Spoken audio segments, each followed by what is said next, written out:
Okay, replacing the water pump on a 2012 Hyundai i30.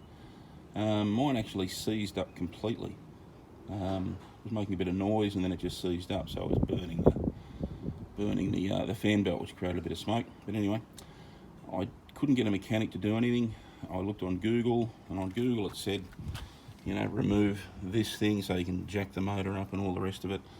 It just seemed too hard. All I had to do was really remove the bottom pan under the motor, the plastic thing. The only reason I had to do that is that I dropped the socket and couldn't get to it, so I removed the pan, but you can see the pumps. Now, I got caught on this. Here's the original pump. Now you can see the thickness of that there. This is the aftermarket pump, and you can see the thickness on that one there. Quite a bit of difference. Just put them side by side so you can see the difference there. Everything else fits, so I went and had to buy 65mm. They're an M8 bolt. I think it's a 1.25 thread, but an M8 bolt, and I had to get 65mm long.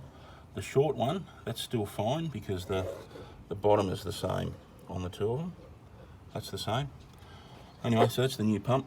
You can see the O-ring around there. It just pushes on there. The O-ring just sits in there. That will fall out, this smaller one, so just be careful as you put it away.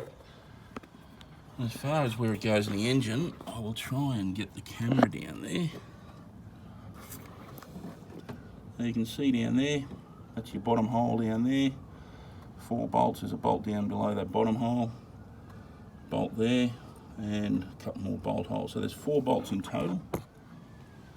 And as I said, I didn't need to remove anything apart from this here, which sits, where does that sit? Sits down a little bit because it just kept hitting my arm, so I pulled that out of the way. Gave me enough room to get into everything. You've got, there's your pulley. You can see the little slot that's got to go back onto that. The pulley has 3 bolts with 10mm heads, and then your main pump has 4 bolts with 12mm heads.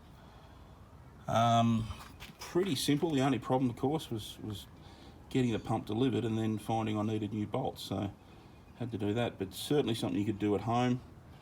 There's plenty of stuff on Google to do it, but I found it pretty simple. I hope this helps someone. Cheers.